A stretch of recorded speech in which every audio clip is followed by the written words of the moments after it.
Just like the street lights lit this town, like a fire in a blaze, gotta burn it down. Can't be afraid to leave this out. We got this far, don't know how. I see danger in your eyes. They know we'll burn down the night. Coming just like the sunrise. You know that we gonna light it up tonight. We gonna light it up tonight. We gonna light it up just like the sunrise. We gonna light it up now.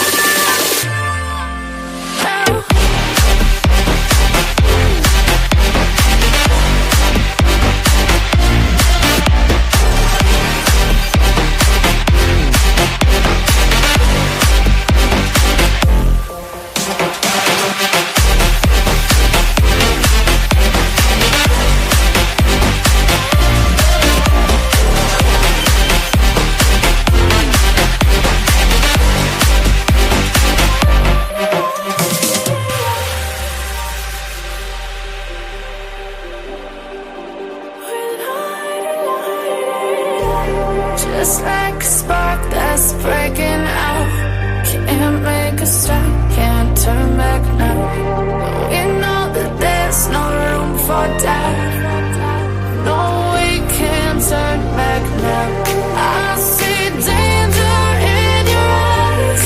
They know we'll burn down the night. Coming just like the sunrise. You know that we gonna light it up tonight. We gonna light it up tonight. We gonna light it up just like the sunrise. We gonna light it up now.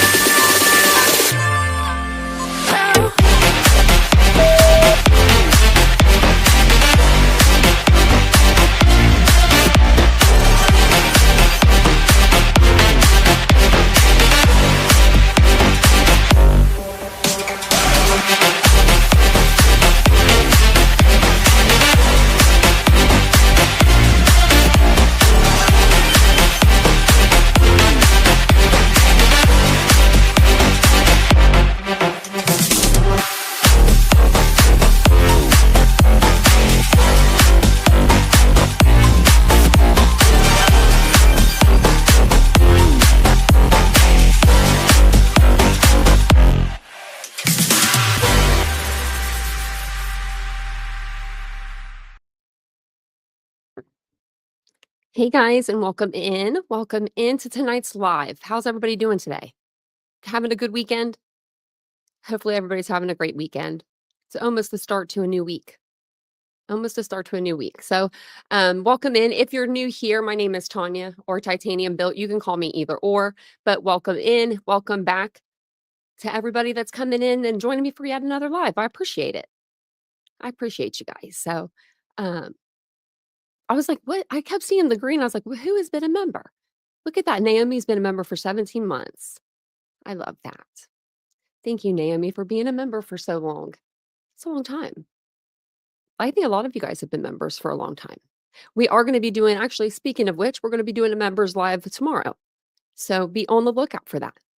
I was going to do it today, and then the day just got away from me, it seemed like. So after I put the poll up, I was like, maybe we should do it tomorrow. So welcome in, everybody. Hey, Cyber Warrior. Hey, Wolf. Hey, Ladybug. Hey, Tony. Hey, Karina. It's good to see everybody. Hey, Vincent. Hey, Mary Beth. Good to see you. Hey, Karina. I'm going to try to go through the names kind of quick, but I like to read what you guys say. Hey, Willows. I'm nosy. The last time I went to the doctor, you weighed 2,000 pounds? Wow. You ate your mother and your father. Oh, my Lord. Man, that's a lot of people. Oh, you hid Karina? Okay, well, let me go fix it really quick. Before we get started, let me fix that. Let's see. I need to, like, go through and unblock some of these people because it's like old accounts, you know? I just never go through them.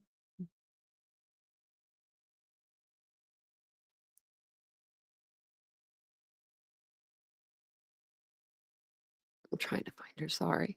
Taking me a minute. Sometimes it takes I have to go back up. Like, I have Bryan Kohberger even in here. Like, I don't think that account's still around. And a million rappers. If you know, you know. I don't see her.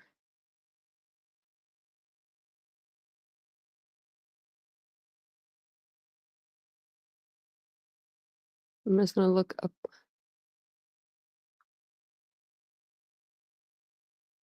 Wish we could put the names in to see.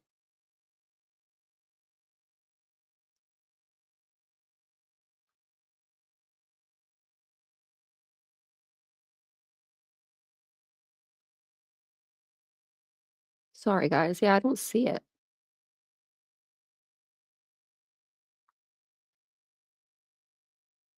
Like, okay. That's weird. Yeah, I don't see her in there. Let me know. You hit Karina though? Let me know. I'm gonna go to the end.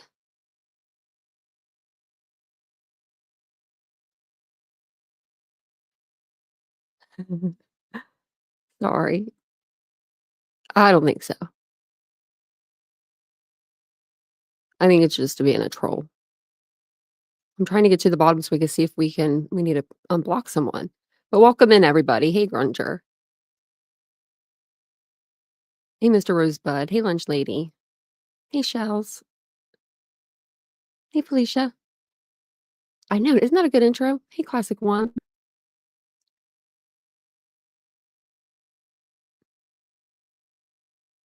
Hey, Tripwell. Hey, Sue Ann. Okay, so thank you for being a member for 16 months, Ladybug. Do we need to go back through and look? Hey, Aries. Welcome in, guys.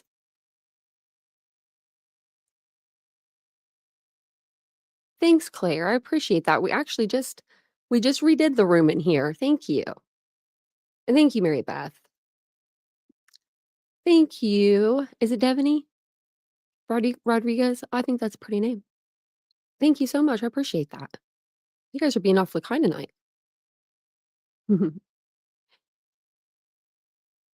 Is it Lagan Apple? I'm saying that wrong. Lucy, I'm saying that totally wrong. Hey, Nathaniel. Well, welcome in. So, hey, Janny. Is it Janny? Janny? I don't know. I'll get it though. Okay, yes, please. Okay, we're gonna look one more time. If not, we'll go through and we'll just see what we got. Okay, we're gonna try to see if she's blocked one more time before we get started. But it's gonna be a really good show for you guys tonight. So it's gonna be worth it. Just don't know why we got so many people in here.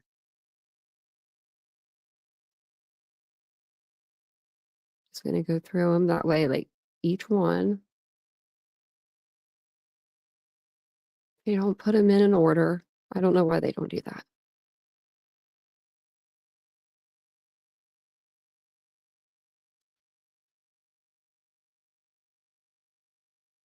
If I don't find her, I'll have Vincent look whenever he comes home. Because he can go in, I think, and look. Oh, wait, I found her. Okay, I got her. Okay. Sorry, Karina, if you're listening. I hope you are. Yeah, so your arm will change with color. Yeah, like with time. So when you get 3 months, it goes to bronze, and then 6 months, it goes to rainbow. And we gotta get you guys. We have a year one that's like another rainbow one, but we gotta get a 2-year one, a year and a half one. We got some to sorry, my dog just lost my attention is lost. Hold on one second. I'm gonna read this over to you guys. I'm just gonna let my dog out because she's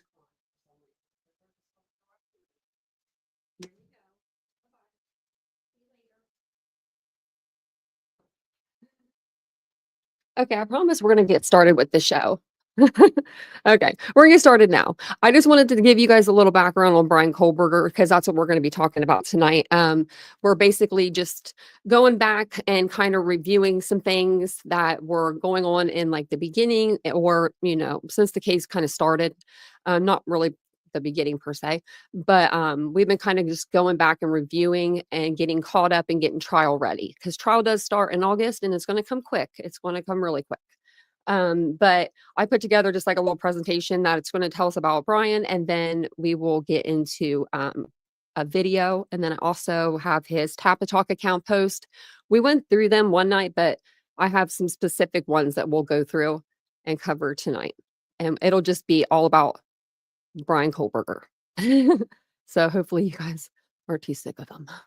But Bryan Christopher Kohberger is a I should have put was, PhD student from Albrightsville, Pennsylvania, who gained national attention after being charged with the 2022 stabbing deaths of 4 University of Idaho students, Madison Mogen, Kayla Gonzalez, Xander Kernodle, and Ethan Chapin. The murders occurred in Moscow, Idaho on November 13th, 2022. He was born on November 21st, 1994. Kohberger graduated from Pleasant Valley High School in 2013. He later earned an associate degree in psychology from Northampton Community College in 2018. Afterwards, he worked as a security guard for the Pleasant Valley School District, where his parents were employed. Kohberger continued his education at DeSales University in Center Valley, Pennsylvania, where he obtained a bachelor's degree in psychology and a master's degree in criminal justice in 2022. During his time at DeSales, he was described as a bright and focused student, with professors noting his dedication to criminology. Well, who would have thought? I went to school for criminal justice, though, too. So, I mean, I didn't turn it to, anything bad. But I could see why criminals would be more drawn to it, to know what, how to commit the perfect crime. Academic and professional pursuits. So in the summer of 2022, Kohberger moved to Pullman, Washington to pursue a PhD in criminal justice at Washington State University, WSU, located less than 8 miles from Moscow. At WSU, he worked as a teaching assistant in the Department of Criminal Justice and Criminology. He also applied for an internship with the Pullman Police Department, expressing interest in assisting rural law enforcement agencies with better data collection and analysis in public safety operations. Kohberger's academic interests included studying the psychological traits influencing criminal decision-making. He conducted a research project that involved posting a survey to Reddit to gather information on how emotions and psychological traits influence decision-making when committing a crime. Prior to his academic pursuits, Kohberger faced personal challenges, including struggles with addiction. High school acquaintances reported that he used marijuana to cope with bullying and later escalated to heroin use. However, he reportedly sought rehabilitation and made efforts to improve his life, including pursuing higher education. Now, do you guys think that he was on something the night that he allegedly committed these murders, or do you think that he was sober? We should do a poll. That's a pretty good poll. I mean, not like it matters, but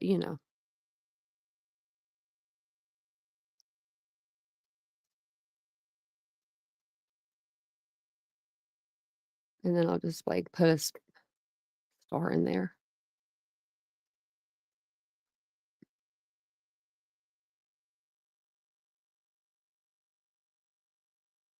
Or even the planning out of them, I wonder. So Kohberger was arrested on December 30th, 2022 at his parents' home in Albrightsville, Pennsylvania, and was extradited to Idaho to face charges. He has pled not guilty to 4 counts of first-degree murder and a felony burglary charge. His trial is scheduled to begin in August 2025. A judge has ruled that prosecutors can seek the death penalty if he's convicted, despite his autism spectrum disorder diagnosis, as autism is not considered an intellectual disability under U.S. Supreme Court precedent. Plus, I mean, he has an IQ of above average, so I don't think that's going to help his case any. The case has garnered significant media attention, with ongoing coverage as the trial approaches. And as soon as we, have that trial going, we'll be streaming it.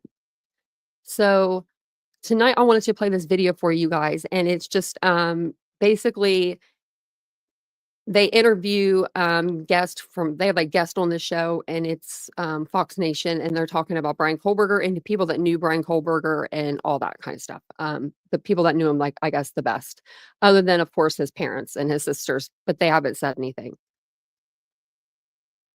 as far as we know anyway. I mean, we've heard one of the sisters suspected it could have been Bryan Kohberger that did this.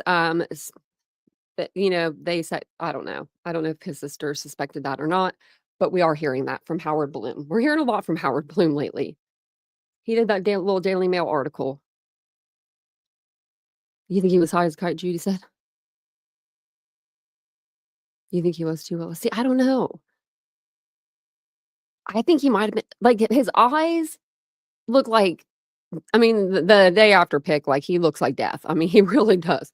He looks exhausted, but that could be because he was up all night, you know? Um, I I think that if he kicked that habit, I mean, what are the odds of going back to that habit, like, years later, you know? I guess it's up there probably, I'm sure. So, I don't know if you guys have seen Bryan Kohberger's Tap a Talk account. We did a video on it. We went through all of his posts, but, he went on there between 2009 and 2012 and made some pretty, they're relevant towards the case and his character and how he feels. So, I thought we'd go through those tonight, and then we'll watch the video because then it'll kind of all make sense. Because they're gonna go over some of these on the video as well. But Bryan Kohberger was a regular poster in this Visual Snow Tap a Talk forums, and it's just like, basically kinda like Reddit in a way. And I do have his rap. So, if you guys want me to, I can actually probably put on the community tab, and you guys can learn that if you want, because he was rapping about it. So September 23rd, 2010, he wrote, um, and I think how old was he? I think he was like 16 around this time. I can't remember anything recent or anything from childhood. I used to be able to remember everything from my childhood and everything every day for a month before me. But now I'm just a blank soul living in the now. What hurts the most is knowing that every time I try to remember things from the past, I can't. And my mind is so hung up with verse all the migraine affects mentally, the buzzing in my ear, that I can't even focus on that. I got it September 21st of last year, and ever since then, I have been depressed. I can't remember anything at all, and I've always wanted and I have always have this horrible pressure in my head. My mind is never not on visual snow, and I always wonder what a normal person would be doing while I sit there and suffer. This whole thing has made me crazy. I feel like my life is pointless because people can think about times where parents/childhood memories and be happy, and I won't be able to. Do you think that he was kind of like off that show, Evil Lives Here, where everybody around him kind of knew he was evil, but they like let him go on about his day? You know what I mean? Like, I've seen that show way too many times, and you know, there's Karina. We didn't mean to block you. We found you though. So, I don't know. Let me know what you guys think. So then January 15th, 2011, he writes,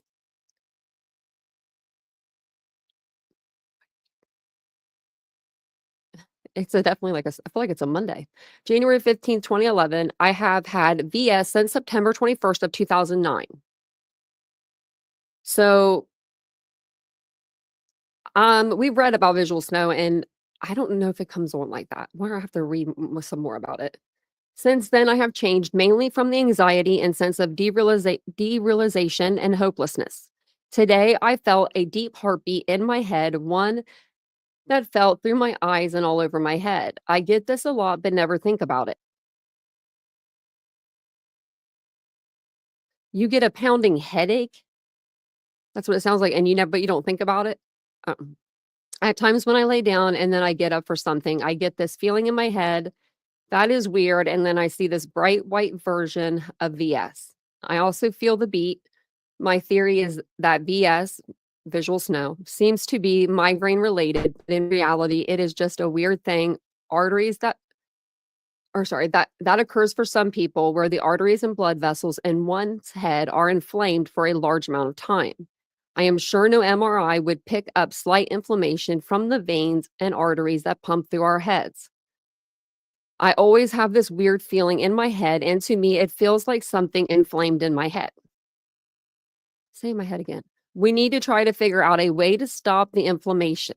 I think that anxiety causes VS. Why do you think migraine pills don't work for VS?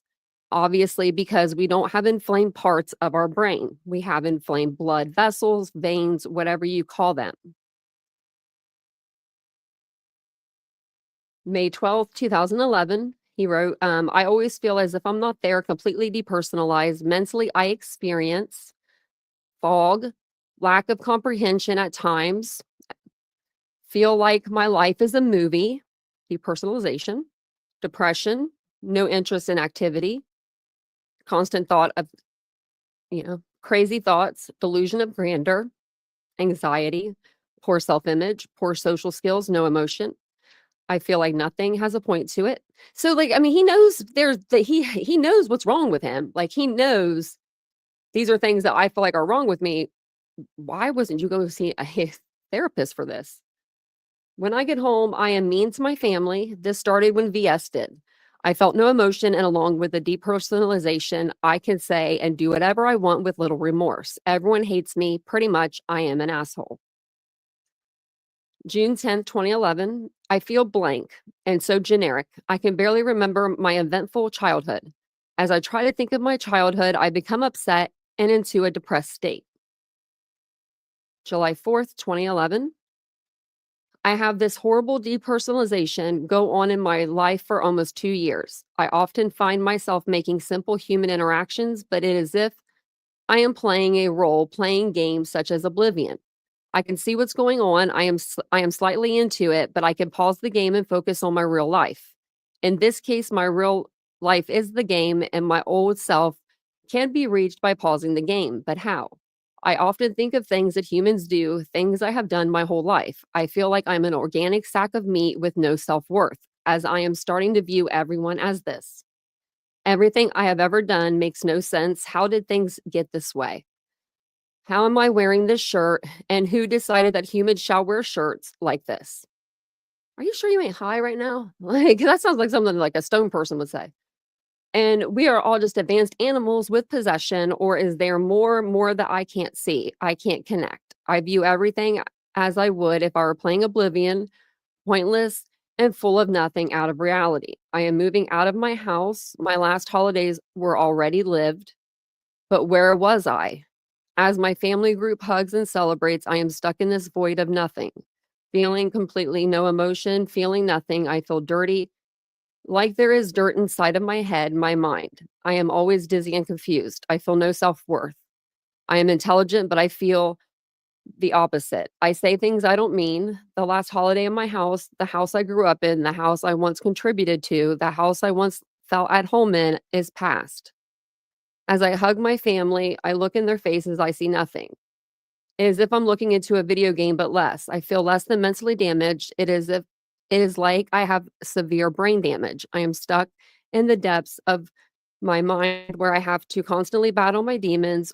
Am I here or am I fake? I feel myself slipping away. I hear screams faintly, but I constantly battle away from it. What if I let go? Where would I be? Would I ever come back to reality? I try to remember where I originated from, but I can't. I barely remember my childhood. I often fear being 80 years old alone, alone, and I might spiral out of control and lose myself in the void. I can't let it all go. All of these regrets I predict for my future self, all of these thoughts of remorse. I got this when I was in my stage of discovery. Now I look in the mirror and I see this sickly, tired, useless, and stupid man in the mirror. He is a complete disgrace. He doesn't even deserve to live. I remember when I was 15, I would wander alone at 2 a.m. Everything was so generic. Nowhere felt like home. I saw things that were not there, a different reality. I felt eerie and alone. I died during those nights. I felt like a criminal, but where was my record? I can't talk without flinching now. I used to be this healthy blonde-haired boy with blue eyes, and in a few years, I have darker hair and darker eyes. Half the body weight. Where did I leave off? I try to sleep. I try to clear my head, but the pressures won't go away. The pain and depression won't leave. Being me is this horrible disease that I was given. I think of this as I succumb to sleep, but I see a large intensity of black, yellow, white fuzz. It makes my mind fizzle, and I can barely keep in the bounds of reality. It is as if the ringing in my ears and the fuzz in my vision is simply all of the demons in my head mocking me.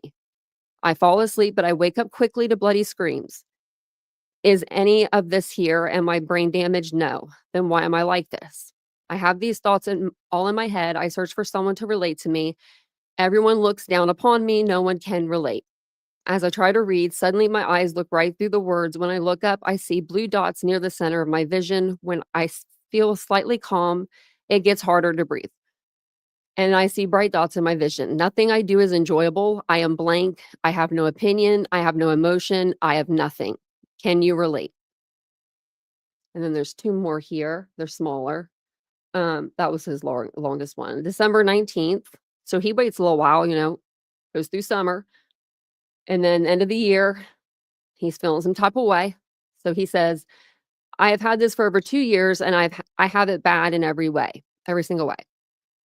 Not one night have I slept normal since, and I feel like I am trapped here. I have been able to block it out for a while now, but I realize what is wrong, and it suddenly becomes unbelievable. I am desensitized, can't say it, desensitized in every way now. People say they are supposed to be the years, these are the years I enjoy and cherish. Well, I can't say I will cherish these days. Well, you should have. You should have. That's 2011. So then February 20th, 2012, I've just accepted my visual snow finally. I don't even feel the need to stay away from the forum. It doesn't scare me anymore. Anyone else come to terms? I feel like coming to terms could be a bad thing, though. And that's what he's got to say. And then, of course, his sound bars here. SoundCloud. And I would play the song, but last time I played the song, they tried to strike me for that. I was like, I'm cutting that song out. I was like, cut it out. So it might not be in one of my videos. So if you're wondering, that's why. Okay. So we'll get over here and watch this. This is going to be, Nancy Grace is the one that does the interviewing. She's very calm in this. It's very, very strange. But this one is from 2023. And this was at the end of the year, or actually at the end of the summer. So yeah, it'll be going into our 2nd year. Wow, this case has been going on for a long time, guys. And before I start this, I'll be in the chat with you guys chit-chatting away. I'm going to pause it here and there for commentary. I'll put the link in the chat if you guys want to sign up for Fox Nation. You guys can sign up, and you could use like the 7-day free trial if you want. I just got it when Nancy was on there, never got rid of it. So I've had it for almost like... Tragedy strikes a small college town. It's literally like what nightmares are made of. The hunt for a killer. Like when you're a little kid and you think of the boogeyman. And a nation on edge. Grisly murders of 4 college students in Idaho. Until a suspect arrested. Bryan Kohberger. Bryan Kohberger. Bryan Kohberger. I'm actually just from a very rural area. The criminology PhD student showing little emotion. I can actually see Bryan in my mind. Very solemn face. I am playing a role. Even now when people talk about him, they notice, say, oh, he's got those eyes. It did kind of send I was just getting ready to say that. He has those eyes. up a little bit of a flag. I am stuck. I'm like, oh my God, that makes sense. Is this guy an incel? What was his motivation? Girls still didn't like him and kept getting rejection after rejection. I am intelligent. He was a really nice guy. I hope he's innocent. I think there's a lot more to this story than meets the eye. What do we know about Bryan Kohberger? I am blank.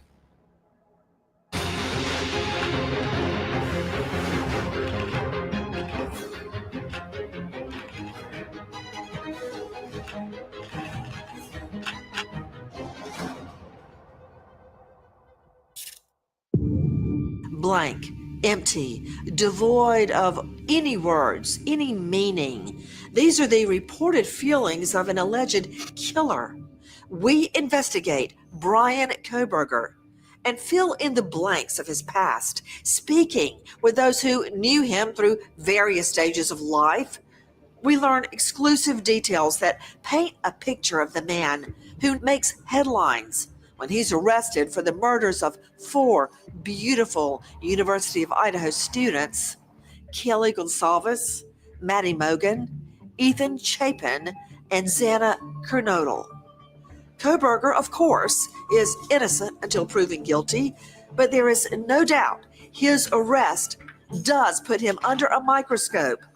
Many wonder, who is Bryan Kohberger and what are investigators seeing in his past? So my first impression of Brian was he's just a pretty normal kid, you know? He was more of a quiet, funny guy, but not really quiet, just more of the calm guy. Jack Bayless meets Bryan Kohberger in middle school. And he was very curious. That's probably one of the bigger traits we remember from Brian. What if reality is just a dream kind of stuff, you know? Just really profound kind of stuff, I guess. Bayless and Kohberger's friendship looks like any other. 2 teens being teens in rural Pennsylvania. We just hang around in the woods and do preteen, teenage things, you know, flipping rocks, looking for snakes, and hanging out and playing video games. I remember being at his house. It looked relatively cozy. It looked like a normal house. We had no parents. If something was there that was off, I would have remembered it. A normal home, normal parents, normal friends. By all accounts, from the outside looking in, everything is just that. Normal. Except for a medical condition that takes center stage in Kohberger's life from a very young age. I know he also struggled with visual snow. The condition makes him see static, like an old TV set.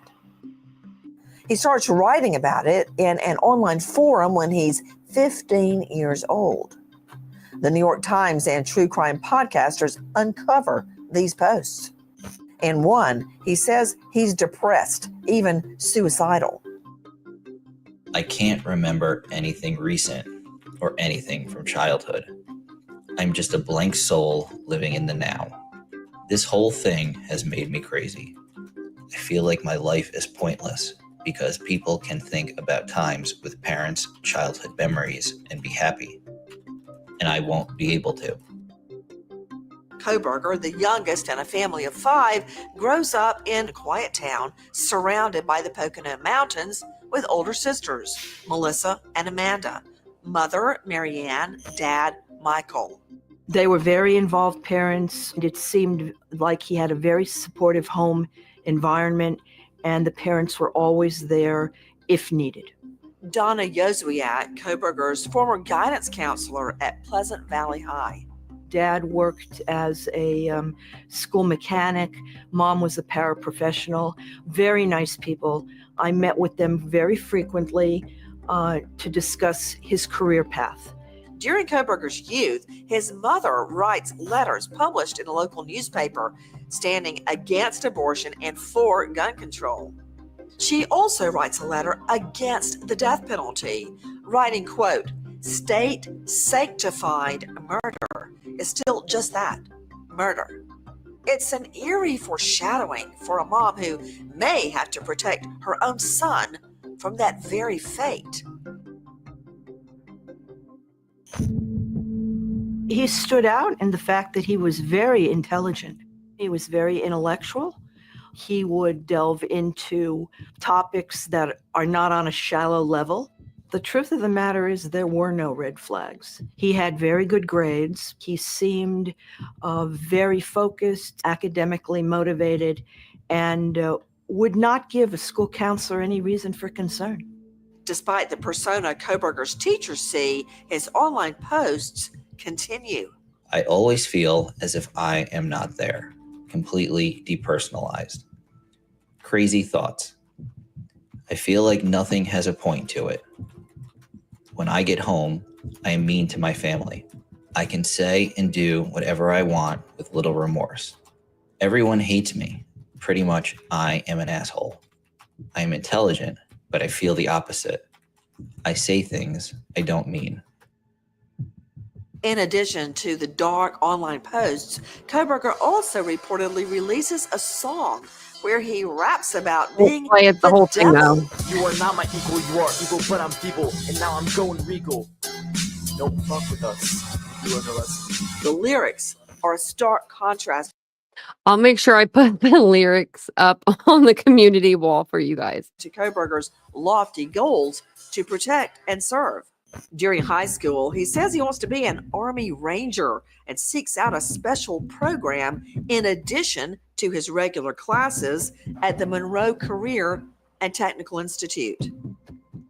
I remember working with his family and him to fill out the application. He was enrolling in the Protective Services program, and he was very enthusiastic.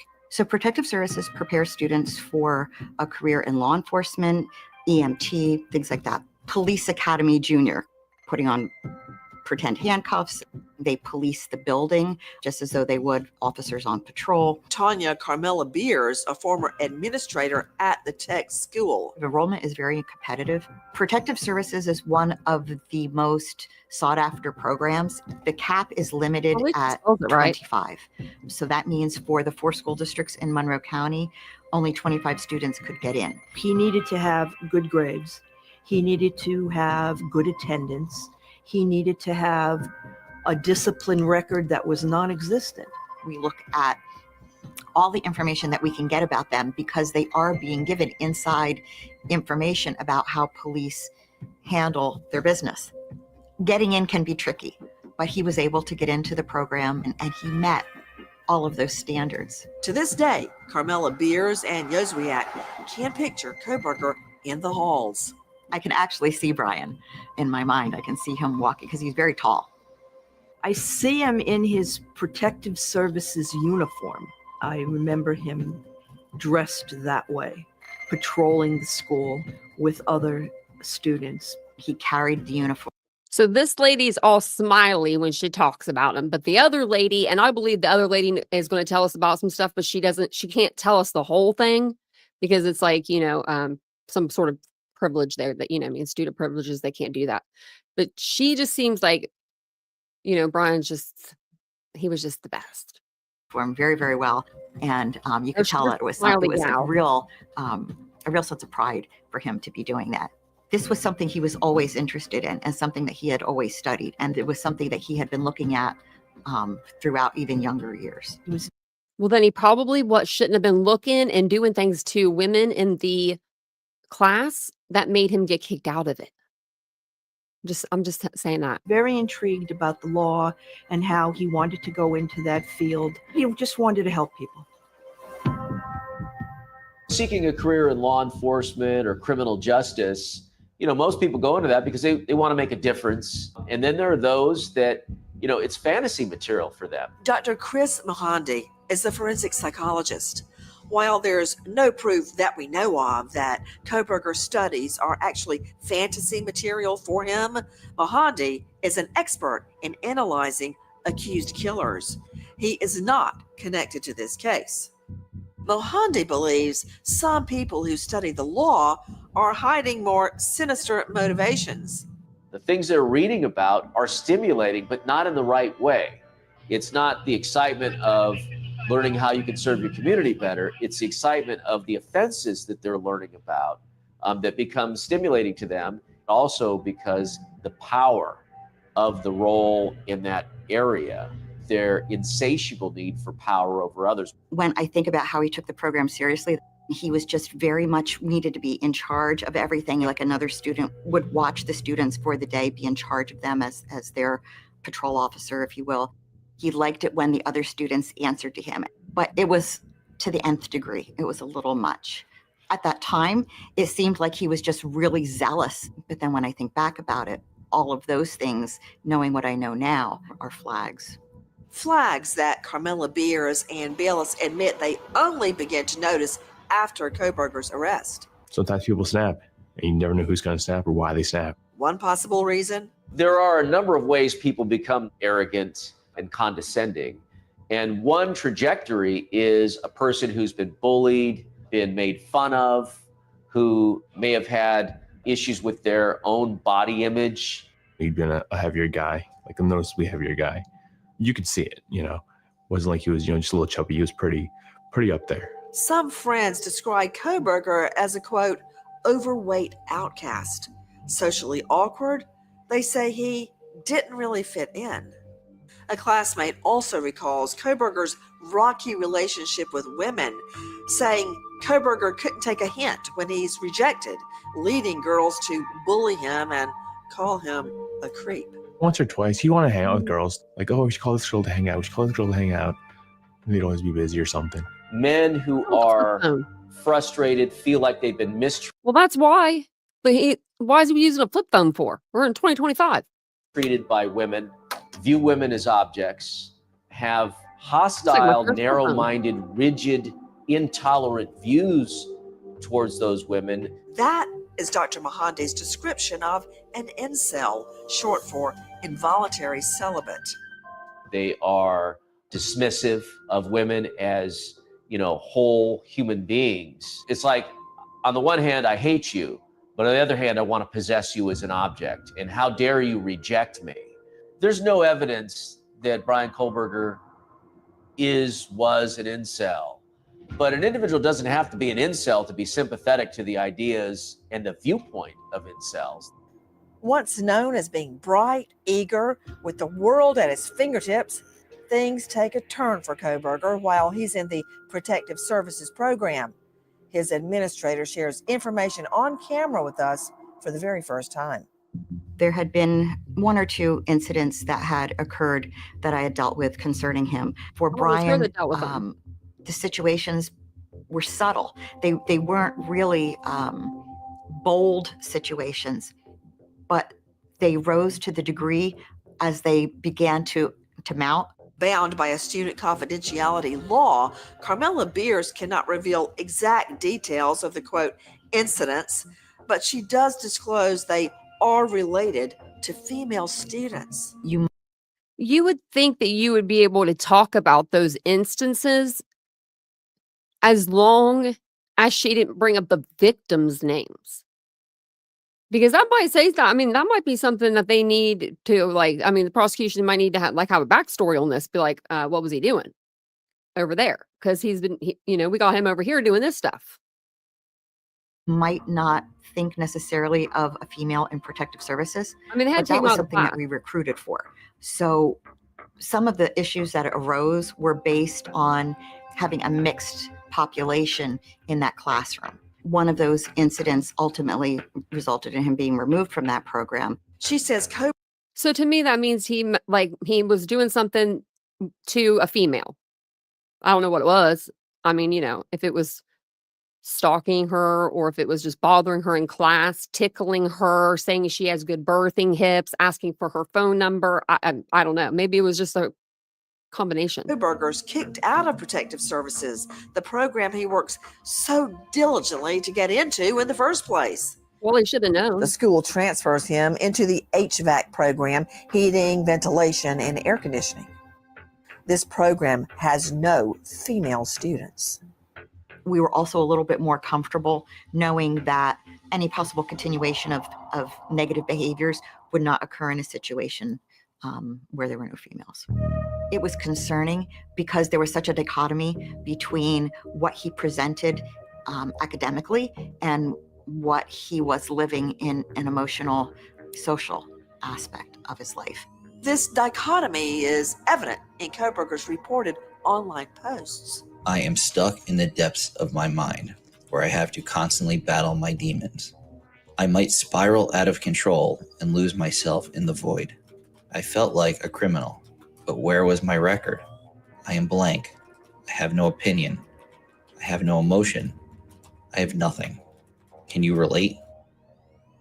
Kohberger's friend Jack Bayless recalls an extreme change in his once shy friend. He lost a lot of weight, really fast, but I feel like he was more confident in himself.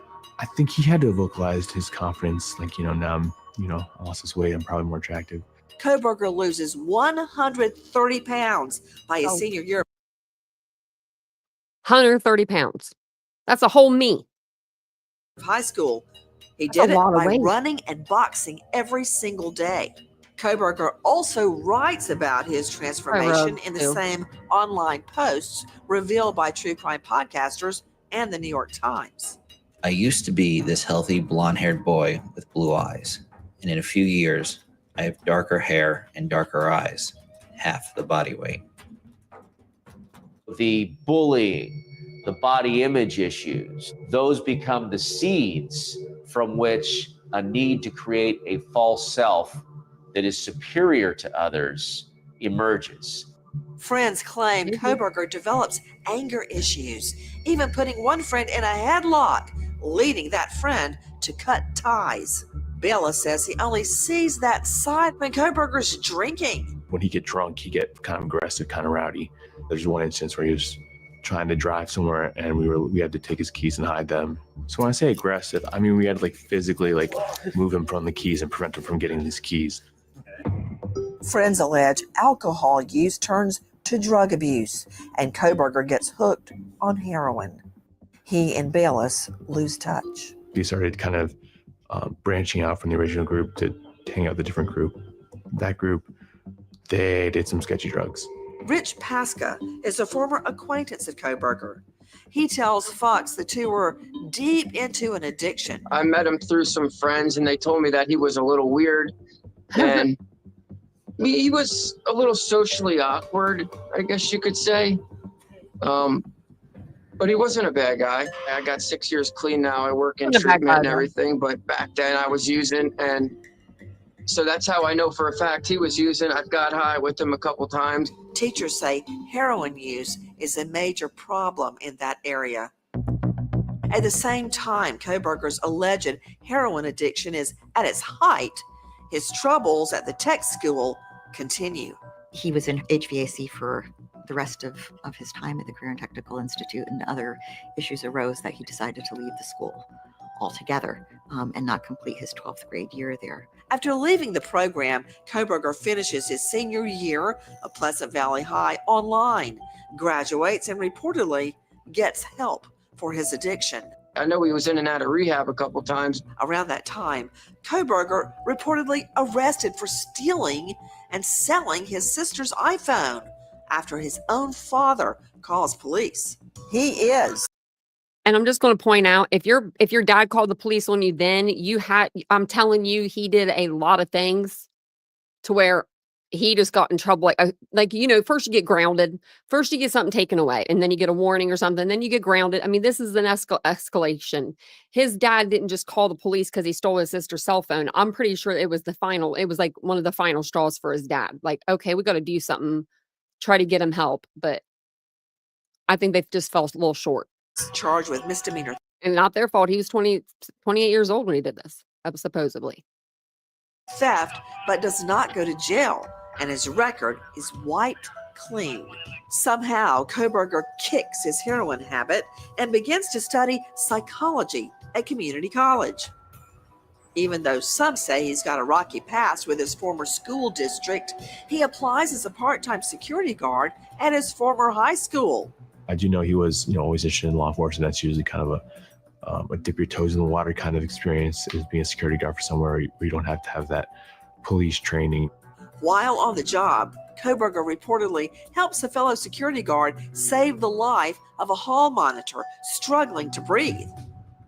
Kohberger's life seemingly takes a turn for the better. Like most college students, he reportedly decides to put himself out there in the dating world. But the trends from high school go on. Only after his arrest, a woman named Haley Willette comes forward. She says she meets him through Tinder during his early college years and that he's very pushy and a stage 5 clinger. Willette says Kohberger tells her she has good birthing hips. This behavior, again, reminds Dr. Mohandi of an incel. Themselves. A lot of them are socially awkward. They're going to use the dating apps. They may misrepresent themselves, sort of catfish, if you will. But when it comes down to relating on an emotional, true connection, it's going to fall short. After graduating community college, Kohberger moves on to DeSales University and continues to study psychology, reconnecting with his childhood friend. To me personally, he really opened up more in his later college years. We're talking more than we talked in high school. He called me fairly often. Bella shares private messages from around this time. He goes and says, I like forensic psychology and studying criminals. I don't care about the money. And he's saying, I would assist in the capture of a violent criminal for sure, but getting a job like that is difficult. I'm thinking more along the lines of dealing with high-profile offenders. In the messages, Kohberger also opens up about the root of his teenage heroin addiction. I only used when I was in a deep suicidal state. And he says, I've been depressed for so long that I developed a weird sense of meaning. And he says, I've been depressed since I was 5. One of the main topics of discussion, women. So the thing we talk about a lot, the dating scene, it just got kind of just really hard. But he was just having a time, getting ghosted a lot, talking to a girl and then wondering, oh, why didn't she text back ever? And then also be like, yeah, I was talking to this girl and this girl was cute and I thought we hit it off and we didn't, I guess. So you'd vent about stuff like that to me.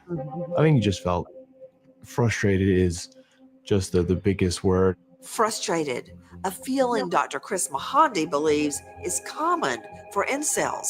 So there's a sense of entitlement that goes with this community of men.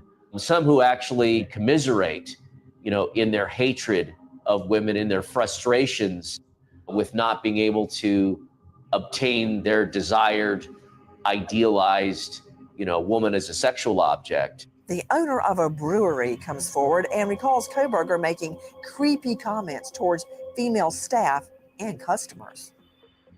Others, like Kohberger's former classmate Josh Ferraro, have positive memories. I mean, he was a really nice guy. The guy that I went to college with, that dude was nice. My first impression of him was he's a little odd, but he's a nice guy. Does not stand out, but he blended in. Like, he was a pretty normal guy. Kohberger graduates undergrad and continues into sales to get a master's in criminal justice. He dives deep into research, seeking out ex-cons for a project, then posting a survey with questions like, before making your move, how did you approach the victim or target? And after committing the crime, what were you thinking and feeling? While getting his master's, Kohberger has one final get-together with his childhood friend. The last time I saw Bryan, he was looking really good. It looked like he kicked his heroin addiction. He looked healthy. That day, we went into the woods. We have a lot of trees that you can just kind of hide behind. And we just shot airsoft guns at each other and just kind of ran around the woods with airsoft guns. When I left him that day, I felt probably more at ease because the last time I talked to him, we'd been having problems. Shooting each other with airsoft guns sounds like a heck of a time. That doesn't sound like fun. That sounds like anxiety. Oh man, I'm getting anxiety thinking about that. Like those problems had subsided. Like, it's not like a paintball gun, it's a pellet gun. Like, when those hurt, I'm good. He was calm, he's a collected, confident man. Nothing seemed terribly off. Nothing seems terribly off, but trouble is brewing. After nearly 5 years on the job, Kohberger resigns as a part-time security guard. His resignation letter reads, I understand that if I do not resign, I have a right to a school board hearing to determine if I should be dismissed from employment with the school district. The reasons behind Kohberger's resignation remain unclear. While finishing his studies at DeSales, Kohberger, now 28, reportedly buys a K-bar knife and a sheath on Amazon. Months later, he moves cross-country to Pullman, Washington to get his PhD in criminal justice from Washington State University, 20 minutes down the road from University of Idaho. Kohberger applies for an internship with the Pullman Police Department. In his application, he expresses an interest in helping cops, quote, better collect and analyze technological data in public safety operations. He doesn't get the job, but he is hired as a teaching assistant. He has a number of issues on campus. As a student, it's claimed he's pushy, known for sitting front and center, quickly offering opinions, and regularly battling with female professors.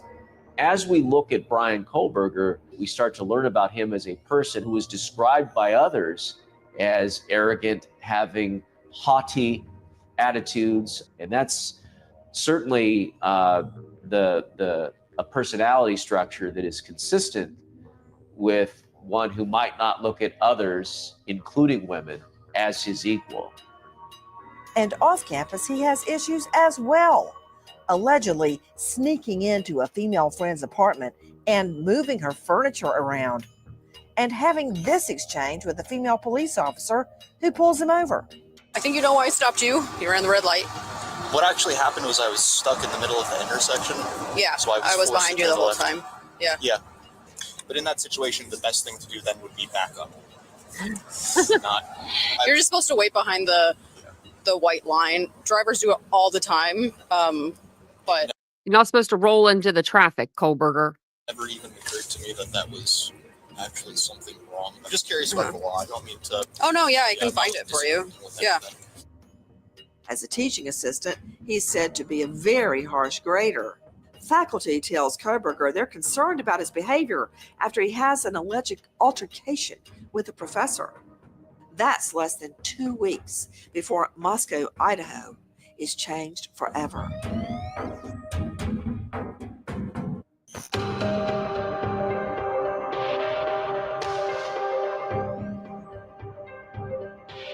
Moscow police have confirmed they found 4 people dead in this neighborhood just off of King Road, south of the University of Idaho. Kaylee Gonsalves, Madison Mogan, Xana Kernodle, and Ethan Chapin. Police in the school have insisted that this was an isolated crime of passion. In the weeks following the murders, the WSU and University of Idaho campuses on edge with the killer on the loose, but classes continue.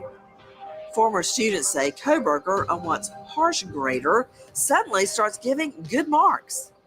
Yet he's fired from his TA position after only a few months on the job for failing to meet, quote, norms of professional behavior. As Thanksgiving break approaches and Moscow authorities remain tight-lipped about a suspect in the gruesome killings on King Road, Kohberger embarks on a father-son road trip from Washington to his hometown in Pennsylvania, getting pulled over not once. Where are you headed?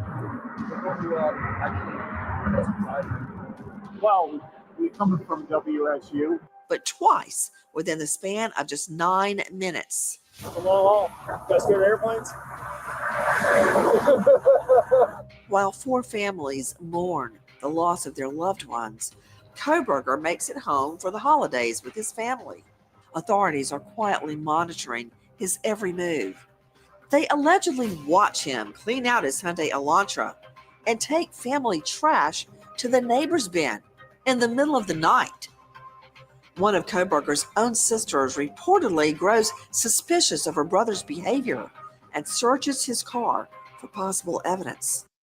Do you think, I have a question. I guess he got caught with the baggies, but he didn't get caught fast enough, right? So he was wearing dish gloves. We found out they were like rubber gloves to bag his trash. I'm just hoping he didn't sit those gloves back up on his mama's side of her like sink, and then she went and washed her dishes with them, because that would be real gross, Bryan Kohberger. Agents recovered the trash from the Kohberger family residence. You better throw them gloves away with it.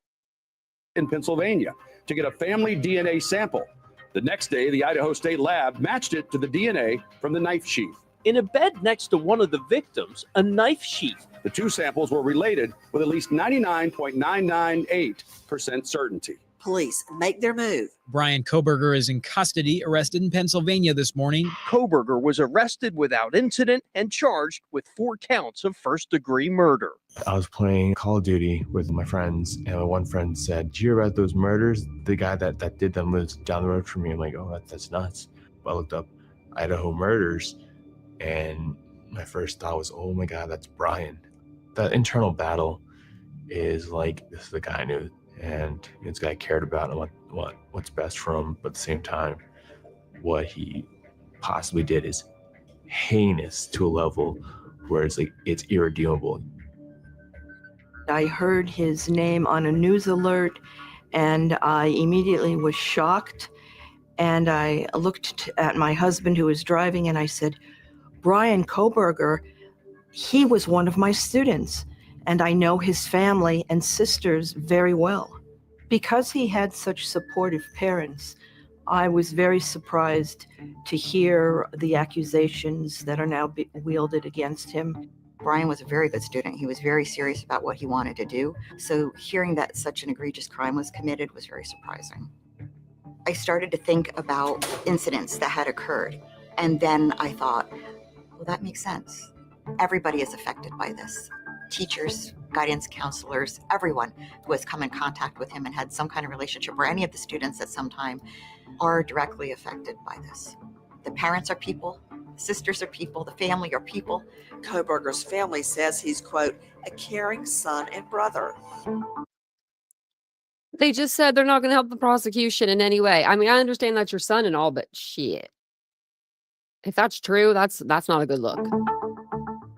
The search warrant for Idaho quadruple murder suspect Bryan Kohberger's apartment. Police found reportedly a pillow with a reddish brown stain, one nitrate type black glove, a possible hair strand, and shoes with diamond pattern soles, which matches the footprint that was found at the scene. Judge John Judge read Kohberger his rights. You understand these rights? Yes. Then the charges. Count 1, burglary. Count 2, 3, 4, 5, murder in the first degree. And Ms. Taylor, is Mr. Kohberger prepared to plead to these charges? What are we will be standing silent? Because Mr. Kohberger is standing silent, I'm going to enter not guilty pleas on each charge. I mean, if you don't, I'm just saying, I'm just going to say, if you don't have enough nerve to stand up and say that you're not guilty, right? If you're going to stand silent, you can at least stand and have some respect for the court, you know? Like, I don't know, maybe that's his autism disorder, you know, because they do say that, you know, he does things that are a little off-putting. But to me, that was laziness. Maybe he couldn't really stand up, though, because he has that brace on his knee or on his leg.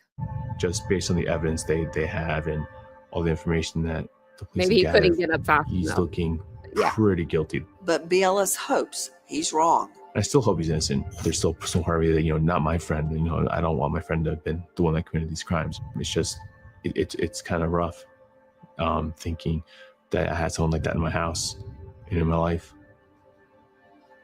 Kohberger sits in the Latah County Jail just 5 minutes from the murder scene. He maintains his innocence. If you do what is evil, be afraid, for it does not bear the sword for nothing. For it is a minister of God, an avenger, who brings wrath upon the one who practices evil.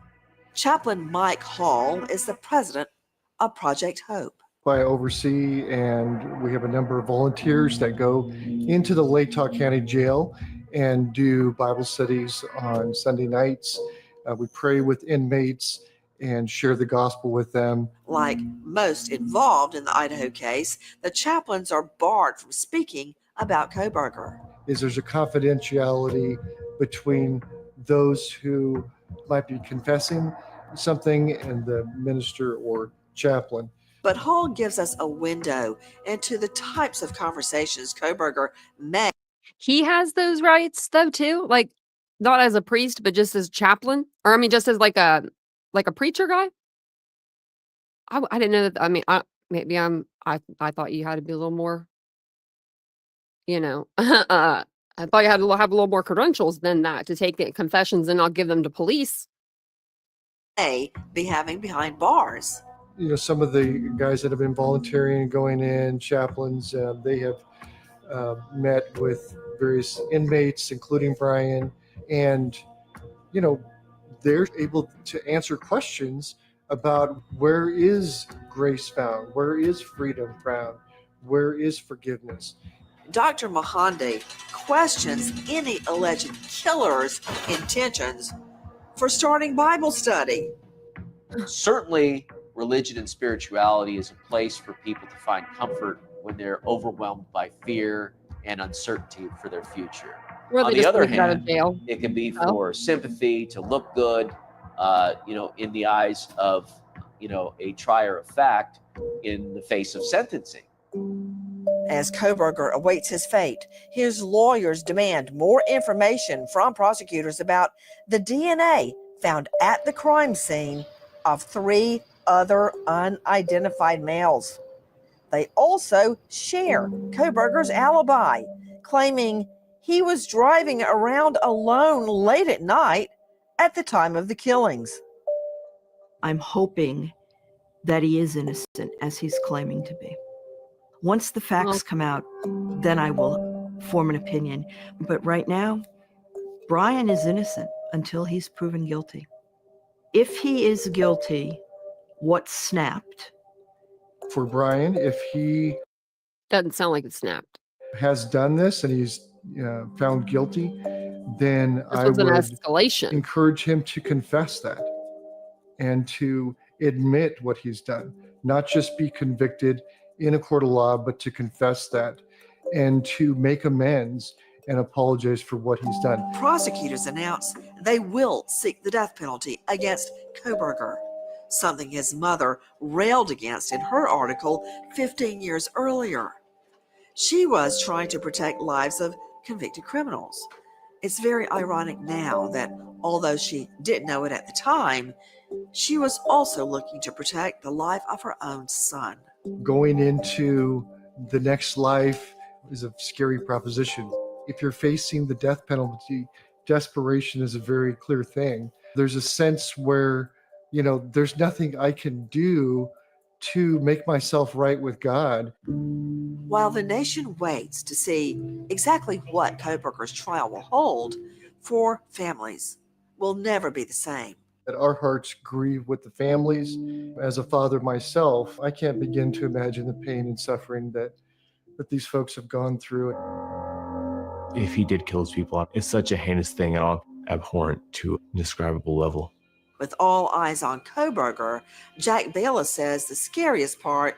It could have been anyone. It could be your neighbor, it could be your teacher, it could be your best friend of 30 years. There was no clear signs of good or bad. He's just a normal guy with normal circumstances, as far as I know. And that's probably the scariest part. Our investigation exposes just how complex the alleged killer really is. Kohberger has been charged, not convicted. He's innocent until proven guilty. We wait as justice unfolds.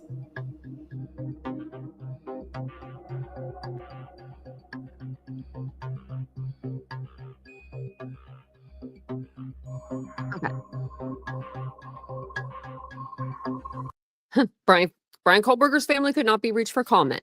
I wonder, I actually heard, and let me know if you guys heard, that, what was I going to say now? Something about Bryan. Oh, I can't remember. Crap. It was something about his family. Bryan's family. I don't know. I don't remember. I'm trying to remember what it was. It was, what did she say right before this? No, it wasn't that. I don't know what it was. I'll remember it. I'll remember after the live and I'll be like, oh, that's what it was. But have you guys ever watched Dr. G? I had never really watched him until I don't think I've ever watched these. I've seen a couple of his videos, but I'm not subscribed to him for some reason. I don't know why. I should subscribe. Going to right now. Because I really liked his content. It was very, very, very interesting. I mean, just getting it from his point of view. So basically it says, if he's going to go through the arraignment, he's going to look at Bryan Kohberger's body language and give us his thoughts on what he perceives Bryan to be doing in these, clips. I have a couple, just shorter videos here of Bryan in two different proceedings, and then I figured we could just watch these. I thought they would be pretty interesting, and it was interesting me anyway earlier, so let me know if you guys have seen these, but he seems pretty smart. Oh, there's both? Oh, I didn't know.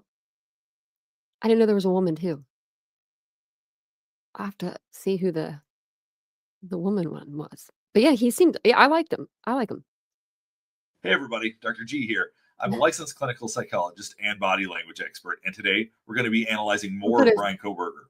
We're going to be looking at his arraignment from May 22nd. We're going to see what his body language tells us when the judge is talking to him. And for people that aren't familiar with this case already, he's being charged with the murder of 4 college students. Before we get started, I do want to remind you to like and subscribe if you want to see more content just like this. All right, let's go.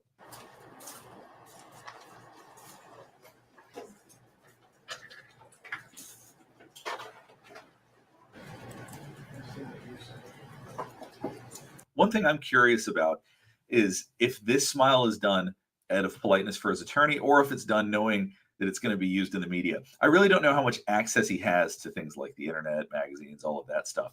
But that same smile last time during the last video got a lot of mileage. I've seen a lot of people use that exact picture on lots and lots of video covers. Let's go back and look at it again.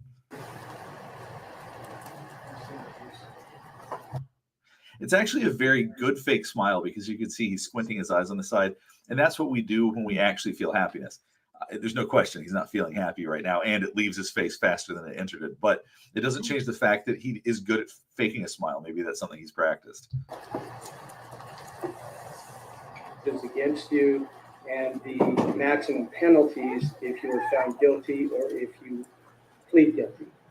So I'm going to start with. So what we're doing now is we're getting a baseline of his behaviors. He nods his head in recognition of what the judge is saying. Occasionally you see a jaw clench. Let's go back and look at that again. The right. If you're right, the charges against you and the maximum penalties if you are found. And there was the jaw clench when he said the maximum penalties, because I think that's going to be a real point of, well, obviously it's a real point of stress. It would be for anybody with this. But whether or not the death penalty is going to be on the table, I am pretty sure is on his mind right now. Guilty or if you plead guilty. So I'm going to start with the rights. You have a constitutional right. Do you understand these rights? Yes. Any questions about the rights? No. All right. Thank you, Mr. Kohberger. He's clenching that jaw. One thing to keep in mind, and the other video people have said in the comments, well, what if he's medicated? He seems sluggish and all of this stuff.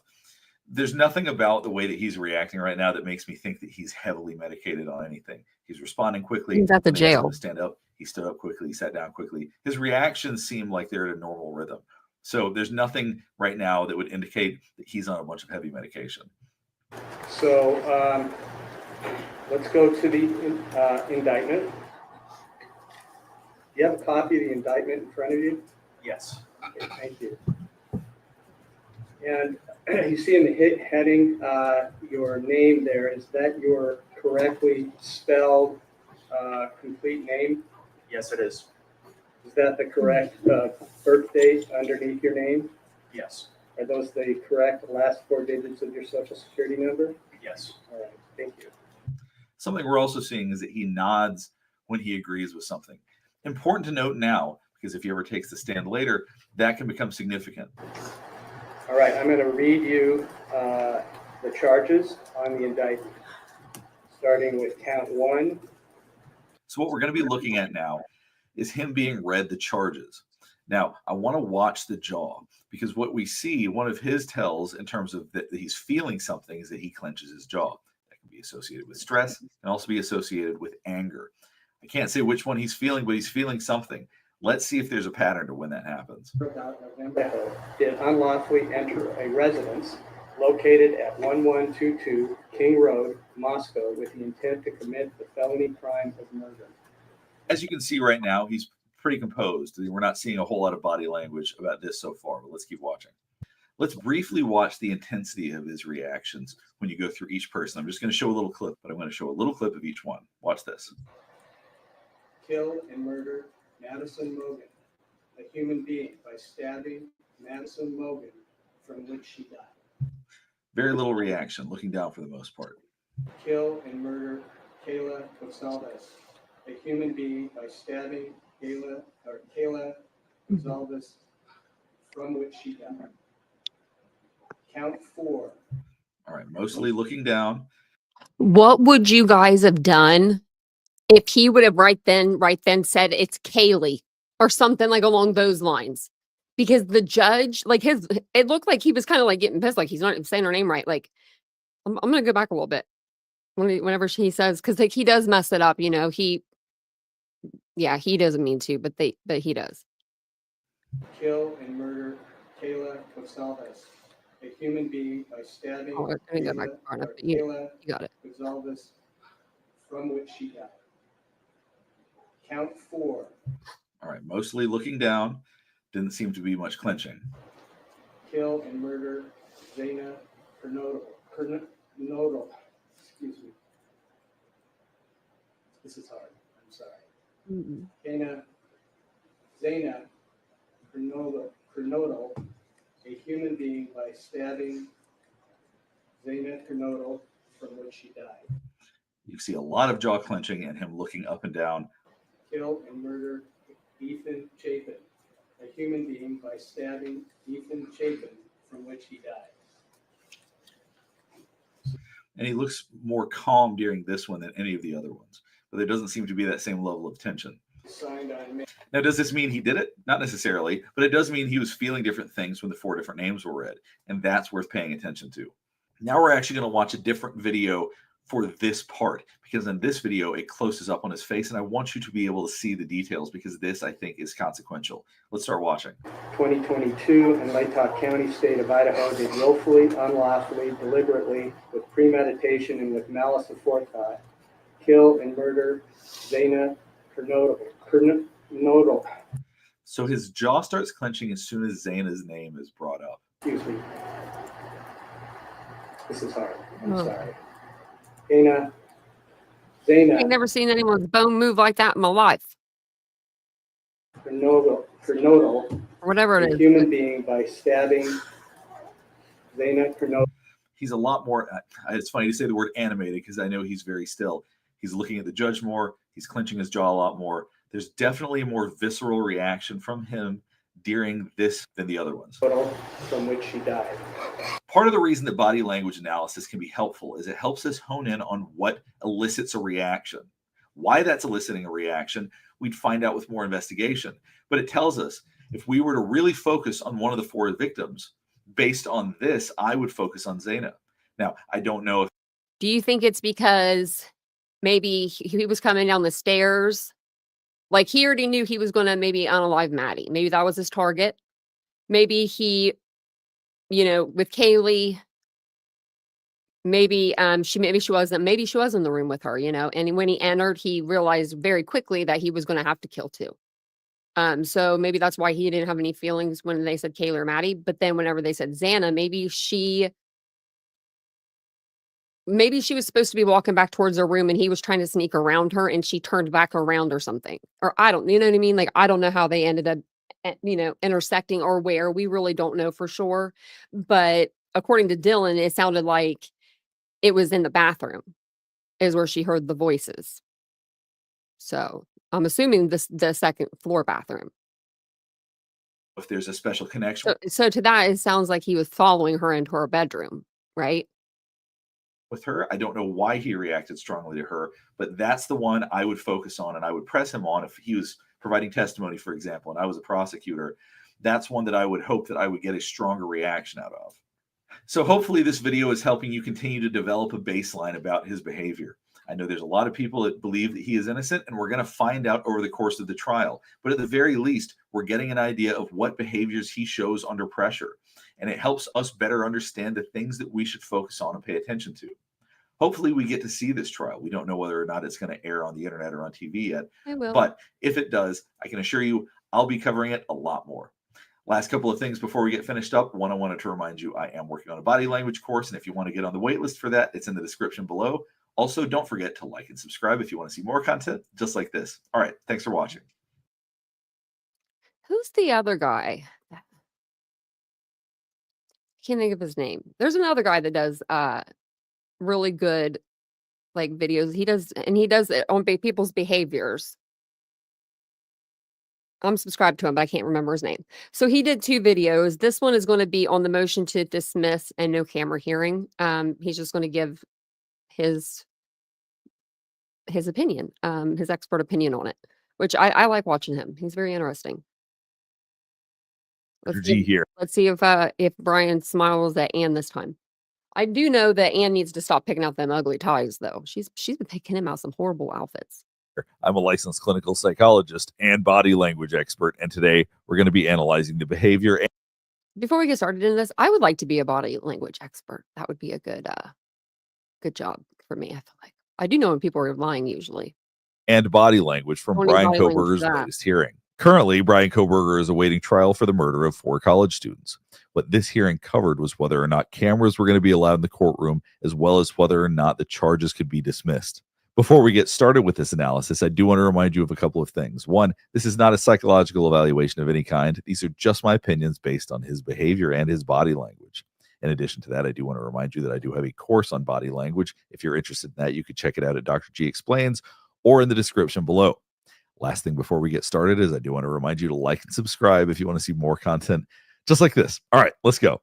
So it's been a while since I covered any Bryan Kohberger footage, but this one shows some different body languages, which is why I thought it might be interesting to talk about this. Let's just jump right in. Quite how things are supposed to be. Why did we forget that we passed all these laws? And I don't have a great answer to that, other than I think the only time I ever heard about field codes before I was looking into this was like a really short. Now you'll notice Bryan Kohberger is looking at his attorney for a variety of reasons that we're going to get into. I do think that this attorney gives him a lot of confidence. Back in law school. So, I mean. Now, one thing you'll also notice, now this is very hard to see, but as he's leaning back in his chair, he glances back at the cameras. Now, I'm pointing that out because I just want you to be aware that he is thinking about the fact that he's being filmed right now based on the body language we're going to see next. It's somewhat famously kind of the first attempt to codify the law of the day. It takes place in New York. So if you look at Bryan Kohberger's hands right now, he's doing something like this. We call it steepling. Obviously, he's not doing it in front of his face like I was demonstrating, but it's basically you put your thumb and your tips of your fingers together. And while you're doing that, it's a way of showing people how confident you are, that you're an expert in what you're talking about, that you are feeling important in those moments. Oftentimes you see CEOs, for example, doing this kind of behavior. You also see it from expert witnesses on the stand, and it actually benefits them. What studies have shown is that experts who do this are actually seen to be more believable. However, yeah, because his hands aren't even shaking or anything. Like if I were to put my hands together, like my hands would even be shaken. And I didn't unalive 4 people, or I'm not accused of unaliving 4 people. Like if I was him, my hands would be like a fish. But he seems pretty cool, calm, and collected. That's different than when other people do it. Unfortunately, when other people do this, sometimes it can make them seem arrogant. We're going to continue to watch, and I'll explain more about why that is. One of the things that the field code very openly said it was trying to do was fix the grand jury system.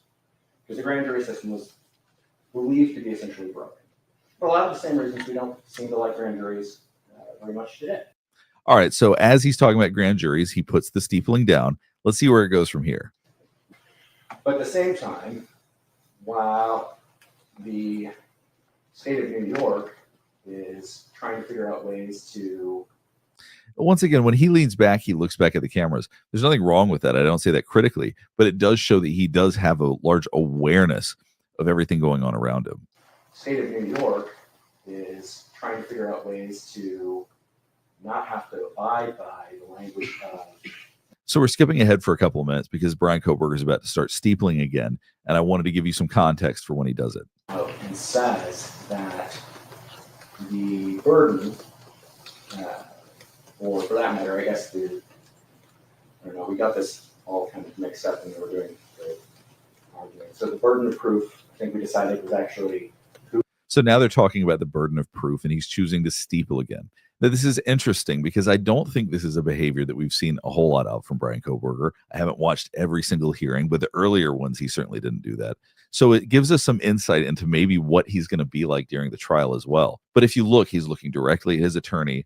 He's steepling a little bit higher now. He's doing it very clearly. I do think that this is something that's giving him confidence, that he likes the argument that his attorney's presenting. And it was something I've skipped over. His attorney really has been arguing pretty thoroughly with the judge for a while now. So I think that those types of behaviors are giving him confidence in the direction that this trial is heading. That I was able to find that in the state of Idaho, all these prosecutors were mistakenly moving beyond a reasonable doubt. So as you can see, he looks down at his own hands while he's putting his hands up to steeple more. Watch this part again. I was able to find that in the state of Idaho, all these prosecutors were mistakenly moving beyond a reasonable doubt. Does he want everyone to see it? Like no indictment. Now, the significance of him raising the steepling.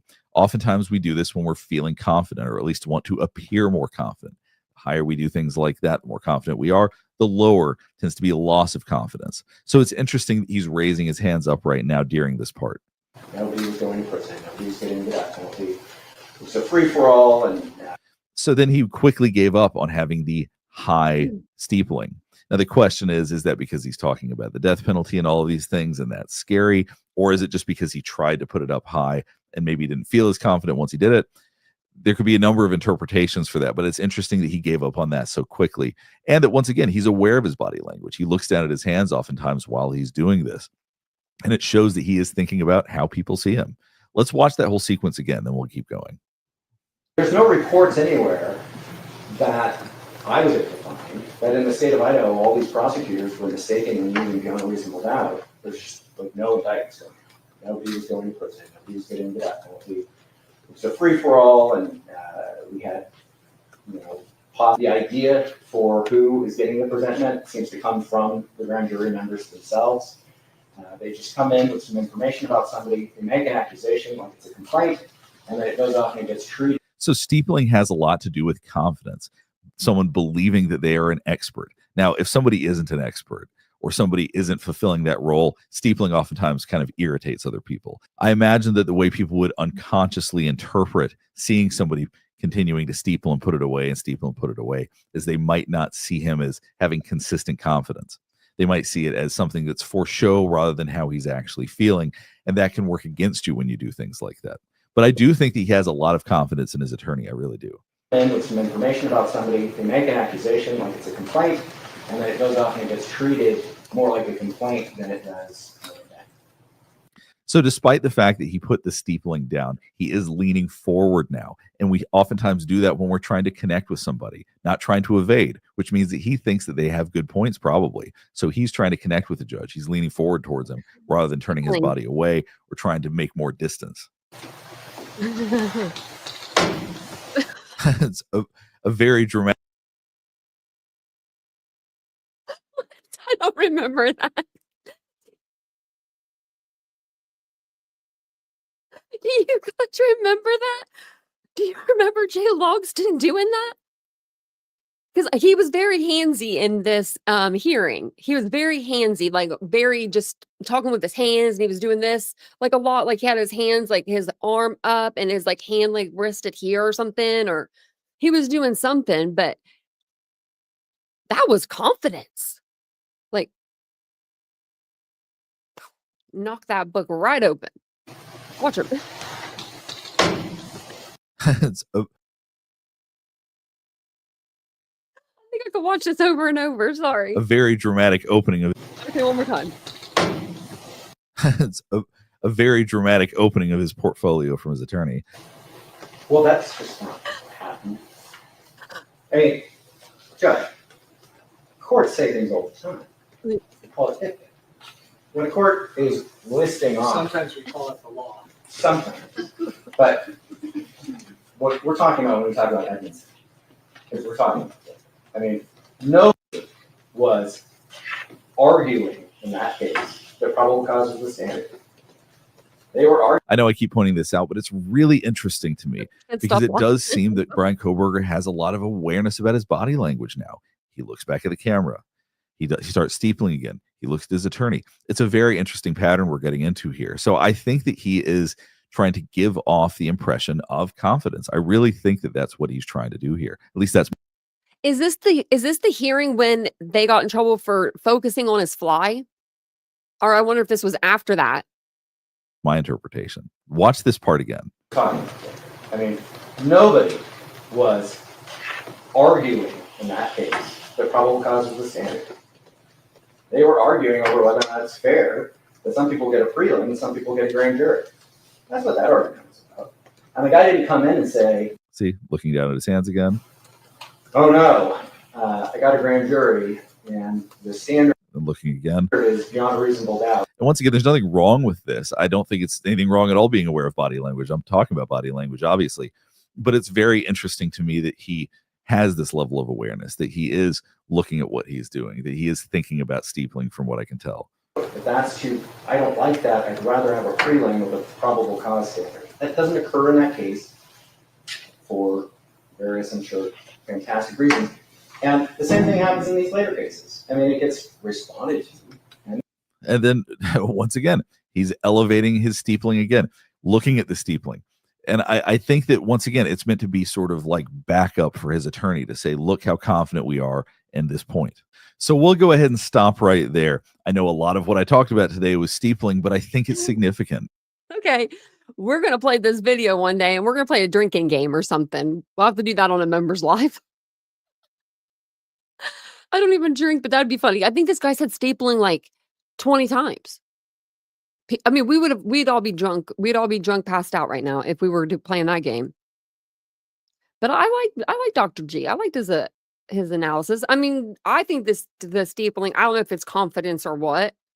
I think in my personal humble opinion, it's Bryan Kohberger trying to look like he isn't nervous when he is dying inside. Do you know what I mean? Like, I think he's going like hold my hands like this, you know, show him that I'm not like shaking, I'm not nervous. I don't know, maybe. Or maybe he does have, you know, social cues that have a little bit of, you know, they're just a little difficult and all. Kind of like Jay Logston flinging that portfolio open. Now that was hilarious. Man, that made me laugh. That made me, my cheeks are like red. Like they're not even from the blush. I could feel them from like blushing because I was like trying not to laugh, guys. I was like, I have to pause because I was just going to keep laughing. He made me laugh. I am going to go into, I'm going to look into that Oblivion game too.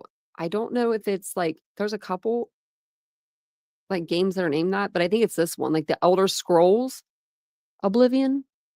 I don't know. I'm going to go into it though and figure out what he was playing. But does anybody have any questions for me for now? I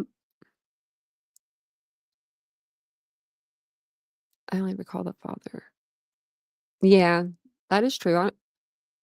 Well, they put out like a family statement. They said that they believe that they believe that their son is innocent, but they were, you know, going to help like the families or something like that any way that they could. But now they're saying they don't want to help the prosecution at all. And to me, I don't know. That's just weird. It's just very, very weird.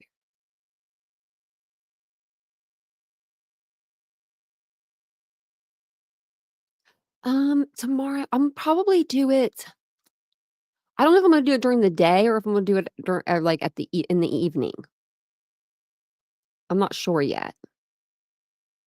But I'll put it on the community tab like a couple hours in advance. I'll try to do that. Because I don't want you to have to like, if you know, so. But I'll put it on the community tab. Because I knew I was going to do it by Monday. Because Vincent goes back to work tomorrow. And then I have stuff that I have to do that day. So I think I'm going to get my nails painted tomorrow.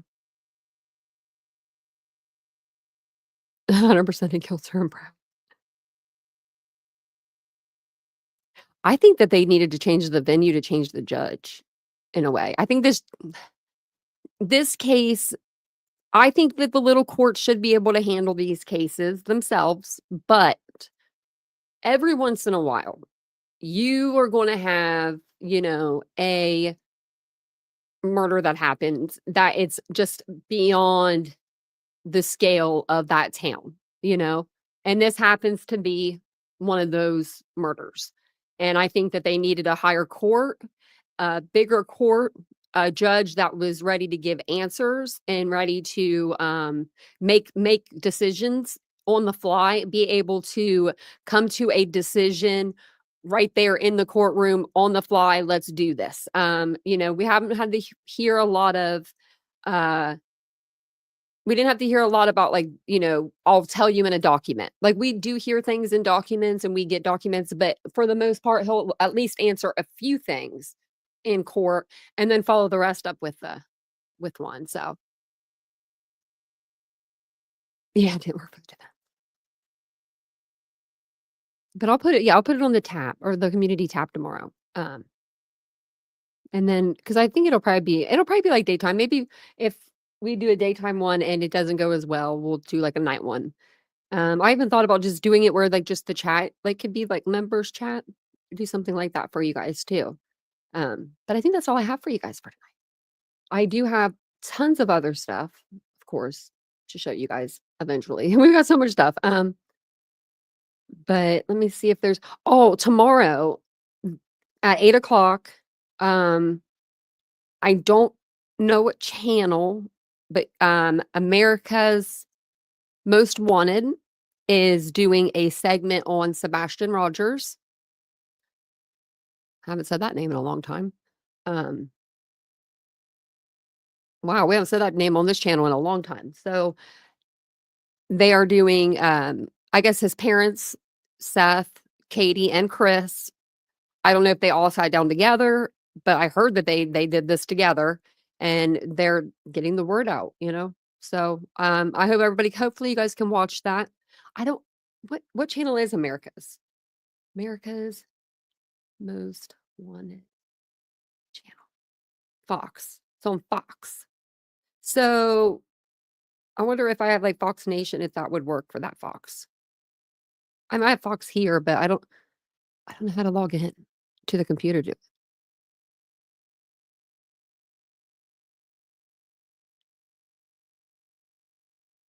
Oh, I thought it was his son doing it, Callahan or whatever his name is. Isn't it?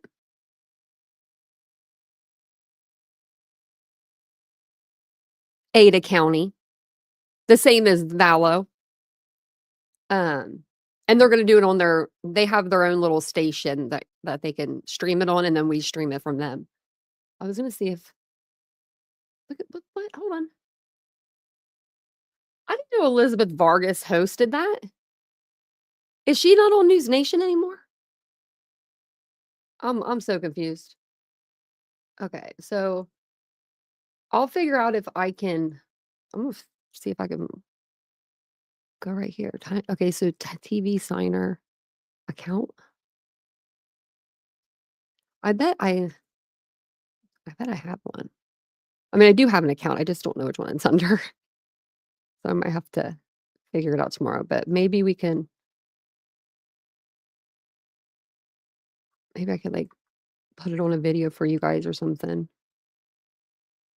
Feels so bad. I didn't say, wait, there we go. Look at that. Start watching. But it has a little thing. Oh, wait, it's letting me. Wait, well, son of a crap. You only get it for 59 minutes. And so don't go over there yet. Don't go over there. I'm going to give you this. I don't know. Just go to fox.com and then type in their search bar, America's Most Wanted. And it should give you like a preview pass. It'll say for 59 minutes for 60 minutes altogether, 1 hour. So that would give you, it's 43-minute show tomorrow. It will give you that whole, you can get it for free. Does that make sense? If you have to log on tomorrow, don't log on tonight. So if you guys do, if you guys do want to watch it, because Sebastian is still missing and he's lost in this. His case is so sad. Like all the people that could have helped, I feel like they're just gone. They gone. We all left. But I don't know. But we'll see what they say tomorrow. Hopefully we'll get some answers. Maybe they'll give us some answers. America's Most Wanted has gotten a lot of people. They have, in Mexico and everywhere. I remember they always say we have Spanish speaking, translators available, like for you guys, like, for people that are in different countries and stuff. I'm especially, I think in Mexico though, but he does say that a lot on his show. I do like America's Most Wanted. It seems like they get a lot of people that they are looking for, kind of like Unsolved Mysteries. When Unsolved Mysteries was around, where people was always calling in like, I got a tip. So hopefully we'll get a tip. That would be awesome. That would be so awesome. Wouldn't that would be an amazing day. But thank you guys for being here tonight. I appreciate it. I'll be back tomorrow evening or tomorrow during the day actually for a members live. And I'll make sure tomorrow morning when I wake up and I'm like, got my bearings, I'll put it on the community tab. That way you guys know for sure. Because we got an influx in some members. So we got to welcome everybody to the crowd, to the club. But thanks, guys, for being here tonight. I appreciate it. I'll see you guys all tomorrow. Have a good night. Bye.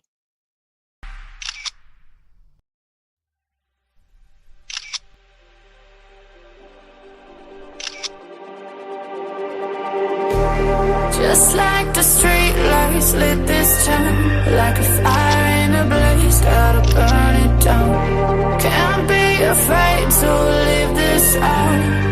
We got this far, don't know how. I see danger in your eyes.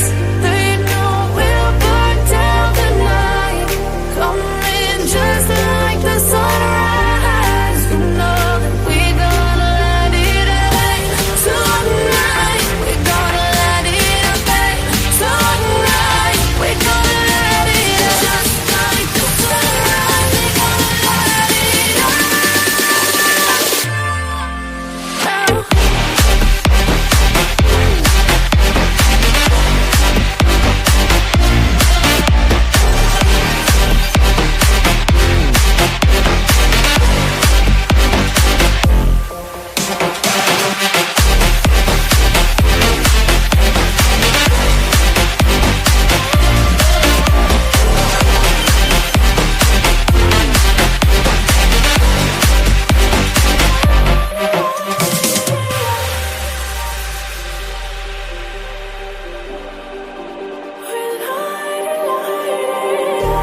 Just like a spark that's breaking out.